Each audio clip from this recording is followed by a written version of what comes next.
A previous episode of Software Engineering Daily called You Are Not a Commodity received a lot of feedback, both negative and positive. The episode was a monologue that I wrote about why engineers should build products on their own as a default career path, rather than work at a large corporation as their default career path. A Reddit thread about this episode was almost entirely negative. Most of the emails I received about the episode were very positive. There was clearly a mixed response. There were some regular listeners who wrote in and said they had those kinds of mixed feelings. And one of those listeners was Preethi Kasireddy, who was a previous guest of the show. She was on talking about her transition from venture capital to software engineering. That's a very interesting episode. I recommend checking it out. And in this episode, Preethi gives some counter arguments and questions around the ideas that were presented in this episode. You are not a commodity. If you're interested in these topics that I'm discussing, you might want to check out that episode before you listen to this one.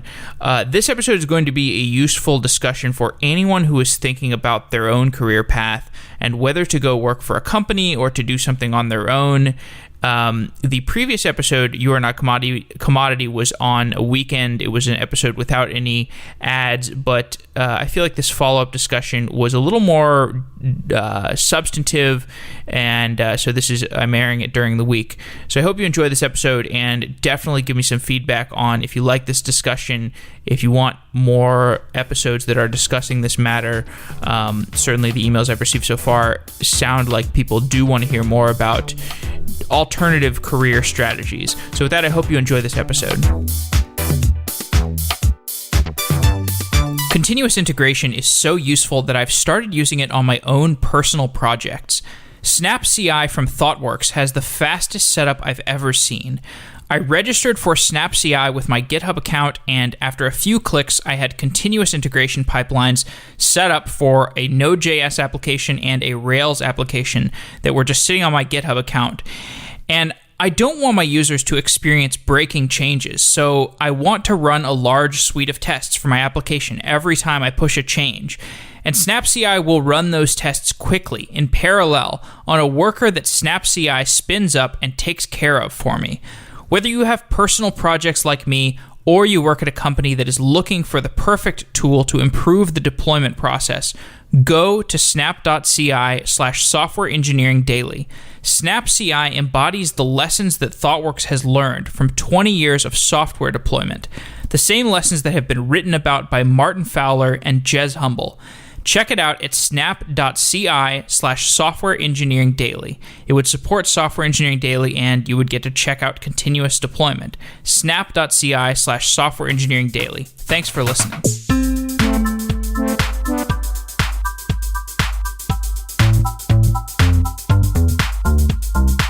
Preethi Kasireddy, welcome back to Software Engineering Daily. For those who don't know, you were on a previous episode about your transition from venture capital to software engineering. And today we're going to discuss this episode that I did a couple weeks ago called You Are Not a Commodity, which you had some feedback about, you had some comments and questions, and you wanted to discuss it. But before we get to discussing that episode, why don't we talk a little bit about where you are in your transition from venture capital to software engineering, and how that transition has gone for you. Yeah, sure. So it's been, I think, almost a year since we chatted on Software Engineering Daily.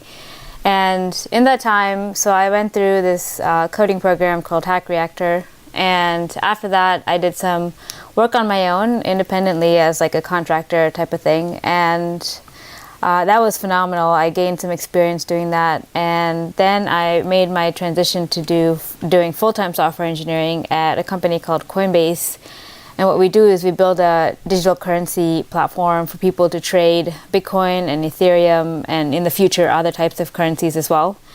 And we're trying to create a financial system for the future based on the blockchain. And so I've been there for a little over 3 months, and it's been a phenomenal experience.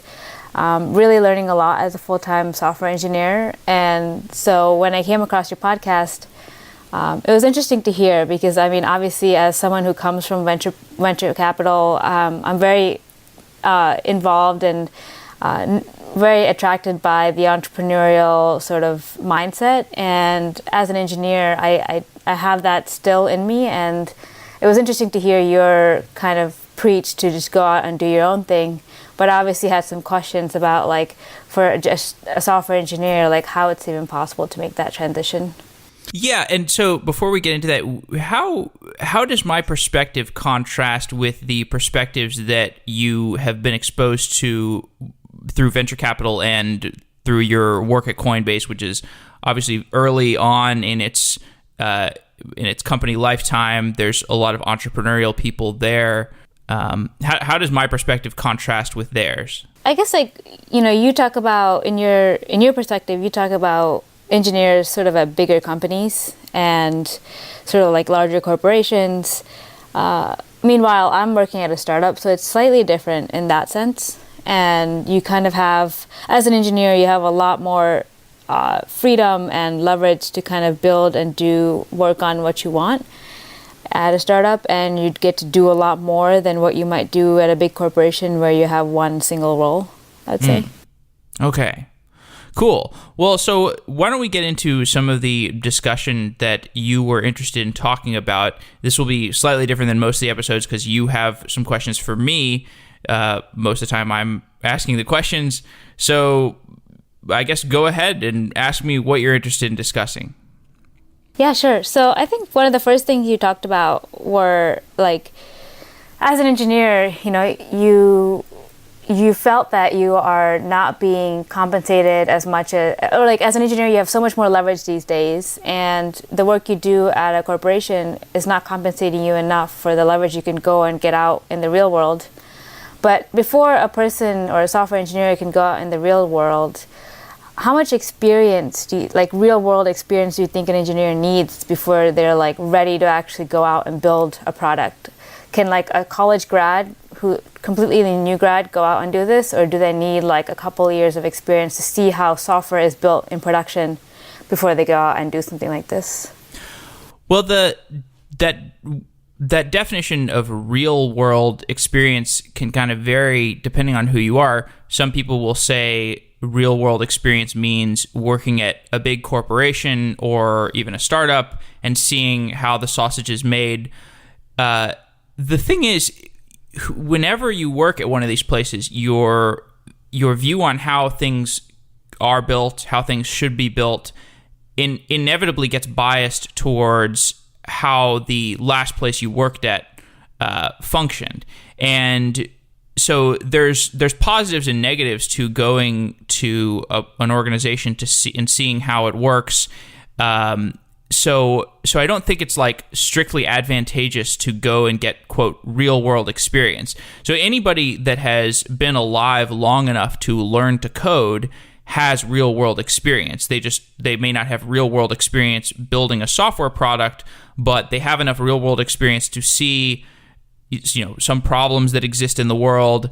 They've probably seen how some businesses work, and they probably have ideas for things that they could build, or at least areas that they're interested in. So I think, by the time you're 10 or 15 years old, or 20 years old, or 25 years old, or 30 years old, or however old you are at the point at which you learn to code, you have enough, quote, real world experience. You may not have real world experience building a company, but in some ways that can be advantageous. I mean, look at Facebook.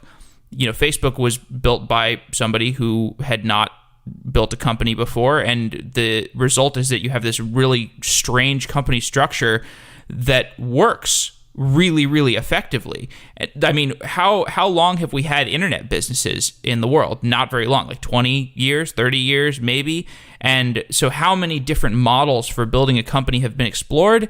Not a lot. And so it may be advantageous to have a minimum of experience, because then you're just looking at everything with really fresh eyes. That makes sense. I guess, like, some of the examples you pointed, like Facebook, I think some people, like, through their childhood experiences, they just mature a lot faster, maybe like sometimes even like 10 years faster than some other individuals. So, like, do you think this advice kind of skews to the person who sort of has had that real world exposure and kind of knows what they want to do, versus the person who might be a little bit more sheltered, kind of grew up in a very homely life and doesn't really know what to do when they go out there? That is partly true there, but for anybody who has, admittedly lived somewhat of a sheltered life, and I think we're all probably, if we're just coming out of college, we're all insulated to some degree. We all have limited sets of experiences. But, thanks to the internet, there's plenty of things you can read about that will, de-insulate you.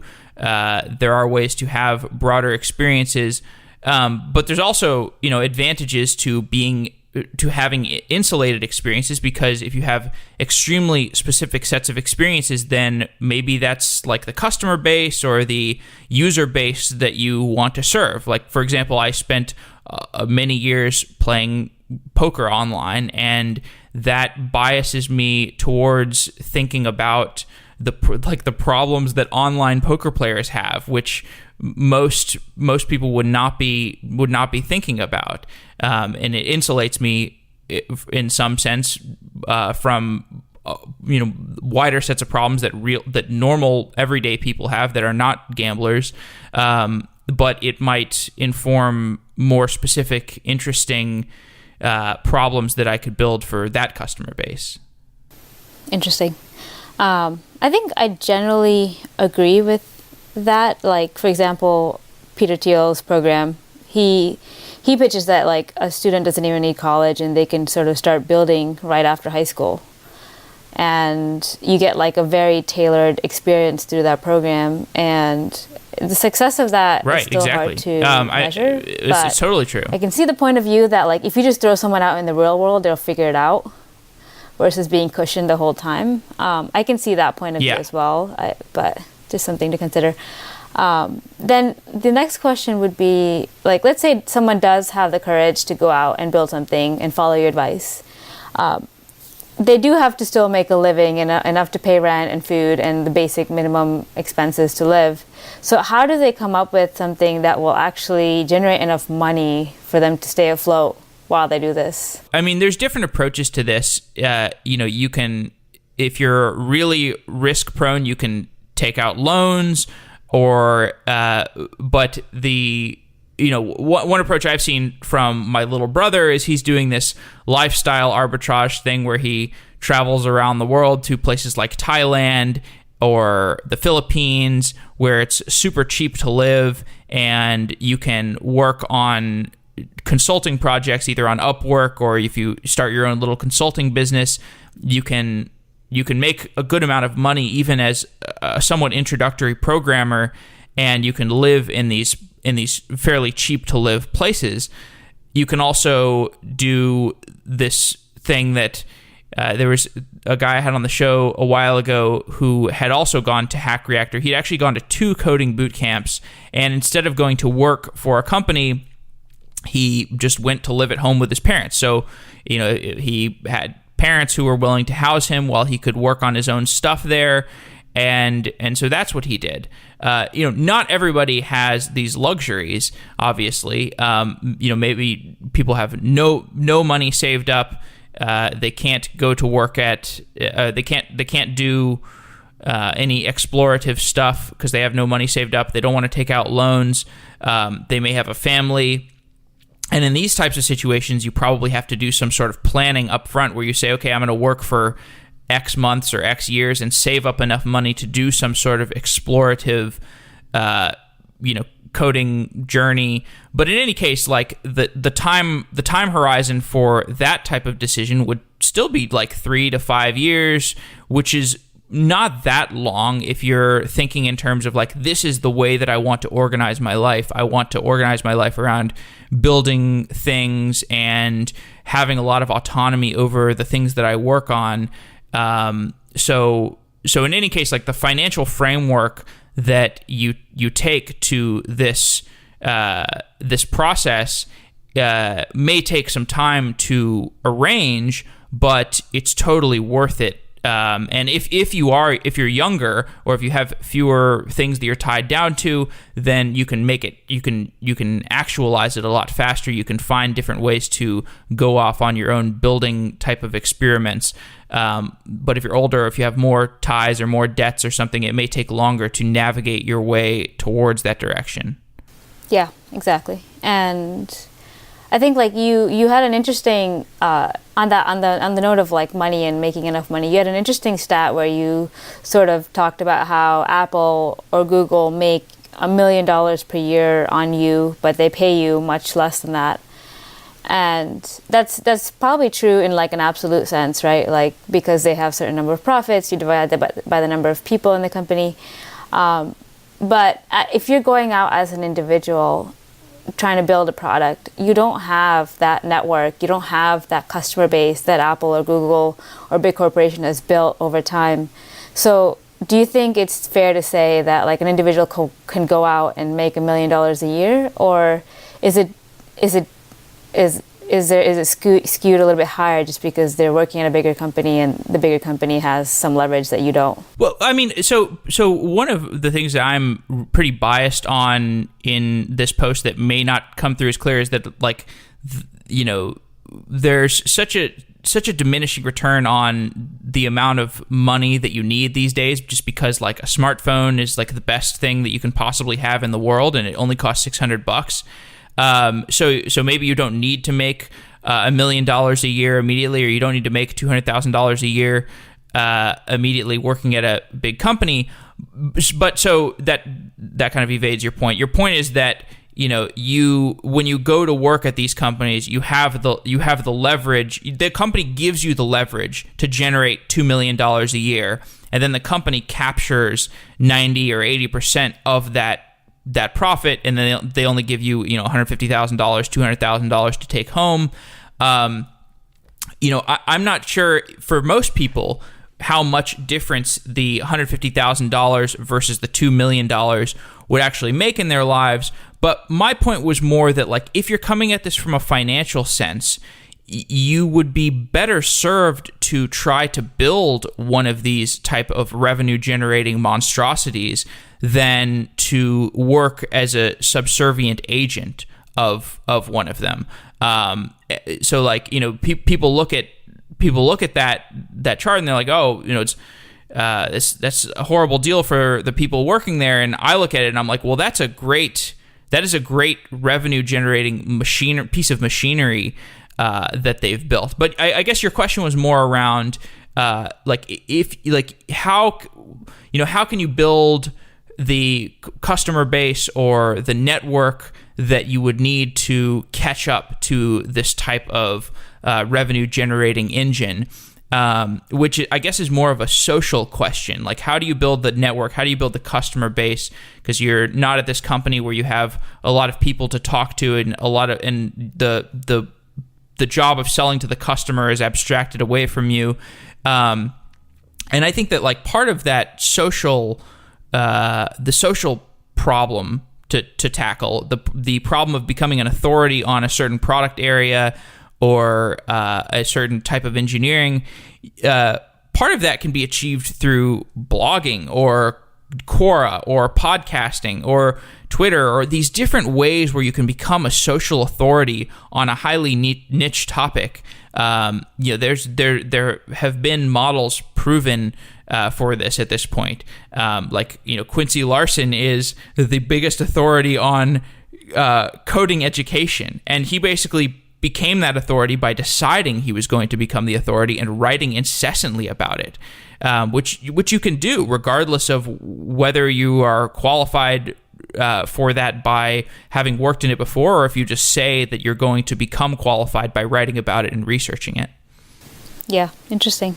And like, let's say someone, they do have an ambition to do this, but they don't feel ready, or they don't feel like they're financially, they're not going to be able to do this financially just yet, so they want to go out and save some money. A couple questions. So like, let's say they want to go out in the industry and get some experience in the meantime and save up some money before they do this. Like, what kind of companies do you think, or what size of companies do you think provide the best experience for someone who's looking to go out and build something on their own? Two, what are the skill sets they should be looking to gaining at these jobs that they take before they go out on their own? Probably the best place to start is like at the mid-size. I mean, I think the typical answer to this question is the mid-size, fast-growing company like Coinbase, where you're at, or like Airbnb or Uber, or these places where they're tackling problems of like really fast growth, and then there's a lot of opportunity for people to jump into, like, even if you're an engineer that has little experience, but you gain 5 or 6 months of experience in the domain that you're working in. Like, probably after 3 or 4 months of Coinbase, you can probably think of applications that you could build within Coinbase that would have a lot of upside for the company, so you could have a little entrepreneurial venture within the company. But I think also there's a lot of value to going to these bigger, more ancestral companies, like I worked at Amazon, and it was very fascinating because it was almost like, I mean, I thought about it as like being in like a museum. It was almost like just walking around and seeing how this stuff was, like thinking about how the culture was built to be able to scale over 20 years and maintain these properties where people are proactive and they're leaders and they're opinionated about stuff. So really, like any type of company is going to give you interesting experiences, either about what you like or what you dislike, and different perspectives into how a company is at the beginning and how a company is 20 years into it, depending on, if you want to think about how you're going to build a lasting company like a Google, then, maybe it's better to go to a Google. But I think your other question was like, what skills should you build while you're at these companies? And I think there's you can build all kinds of skills. Probably the things to focus on are what you could learn within that company that you can't learn anywhere else. If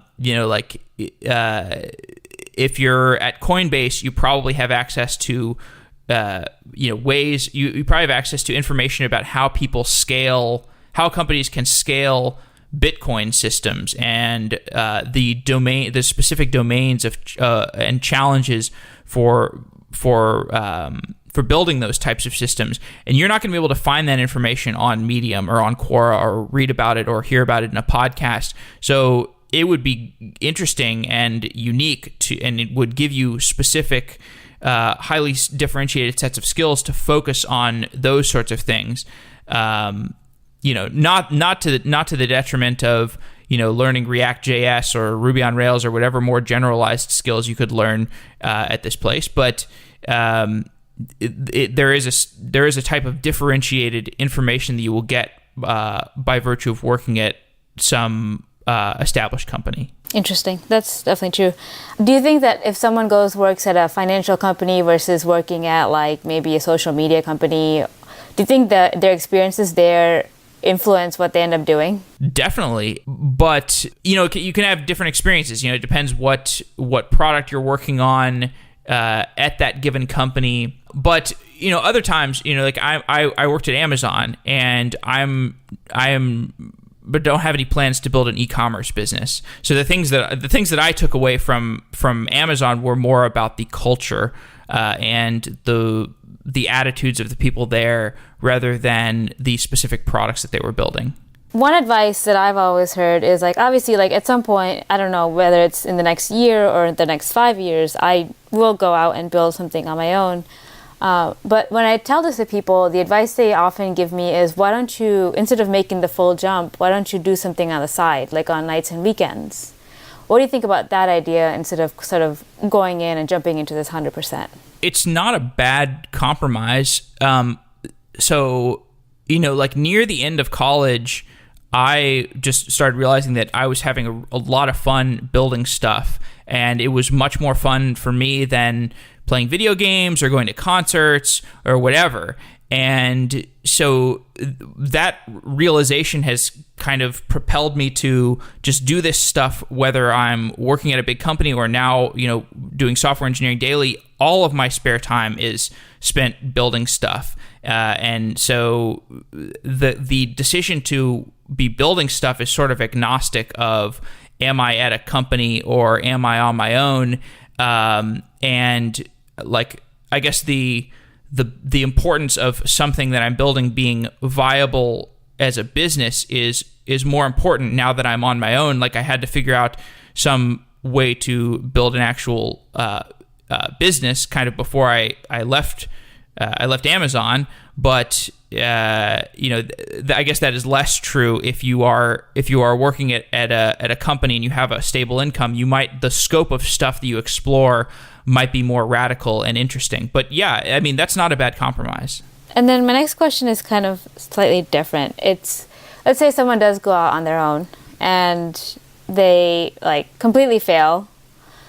How can they sort of prepare for that ahead of time and sort of facing it at the time it happens? Like, what are the things they can do to kind of cushion that failure so that they can pick themselves back up and maybe go on to building on the next thing, or maybe take a break and work at a company for a while before doing their next thing?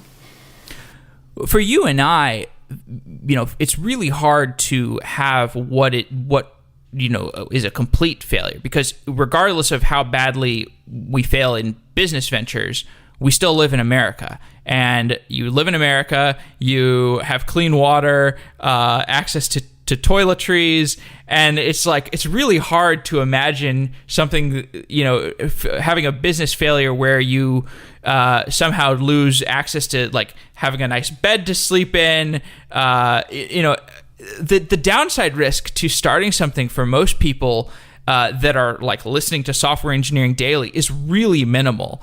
And so the main thing that scares people the most is the shame, rather than the actual losing of money or the prospect of having to borrow money from parents or borrow money from friends or taking out a loan or going bankrupt or whatever. These things are not actually that scary because they don't really threaten your livelihood in any for most people, in any meaningful way. It's more like the shame and the stigma of potentially running out of money or failing in that area. Interesting. That makes sense. I know that once we bumped into each other at a conference, and I was kind of telling you that I'm not ready to work at a full-time job yet. I kind of just want to do my own thing. And you were all for it. Whereas my friend next to me was like, no, I think it'd be good for her to get experience at a full-time company. And you kind of didn't like that idea. So I'm curious. And then I know that you're an example of someone who sort of left their full-time job to do this podcasting thing, and you're making a career out of it. So how did you make that jump? And how long did it take for you to sort of get settled and actually figure the whole thing out financially? And are you satisfied, or do you feel like you're going to probably do something else later? Yeah, so to be clear, I probably would have gotten fired from Amazon in the next 2 to 4 months or something, because I really was not performing well. I was not, because I just didn't really like the work, and I couldn't find myself. I wasn't focusing on it. I shouldn't say I couldn't, but I wasn't focusing on it. But at the same time, I was just thinking about Software Engineering Daily and the idea of a podcast, and it just made sense to me that this could make enough money as a lifestyle business. So I kind of stumbled upon the idea of what would be a decent lifestyle business right when I probably needed it. So it's kind of lucky coincidence. And so as far am I satisfied? I mean, I'm really enjoying my life right now, because my day-to-day is I get to talk to interesting people, and I have a lot of control over what I'm doing. But let's be clear, I'm not building software. I'm sort of an armchair architect. I can't remember, it was some guest recently coined that term. And so I think of it as very much as kind of just another training cycle for me. It's the process of understanding how advertising sales work in a podcast has been really interesting because that is really important for me to understand in order to stay afloat as a podcaster. And understanding to what degree do I need to grow, and then kind of understanding what is if this podcast failed, what would I do, and thinking about the downside risk. But I mean, I'm working on some other software projects on the side, and eventually I'll be doing something else. I'm sure I'll always be interested in the media side of software engineering, but I definitely want to build software because this is to be clear, podcasting about, for me at least, podcasting about software is so much easier than actually writing code. Interesting. But I guess it still falls under the bucket of you're not working for a big corporation and you're trying to make money and do something that interests you personally. Yeah. So it falls under that bucket still, even though you're not building software. I guess under that subject, what are examples or who are examples of people who are have gone out and done this, not excluding sort of the canonical examples like Facebook or whatnot, but do you have examples in mind of sort of smaller companies, people who've are like me and you, who just went out a few years ago to do this on their own and are really succeeding at it? There's a range of examples.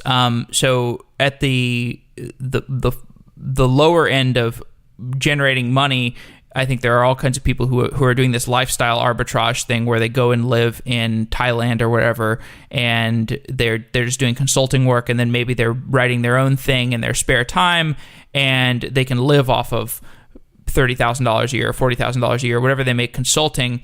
And then there's people who write WordPress plugins and they make a living off of writing these WordPress plugins, and then people buy them often enough for them to make a living.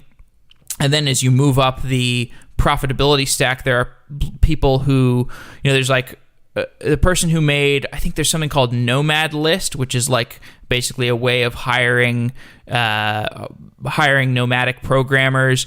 And I think Nomad List makes a lot of money.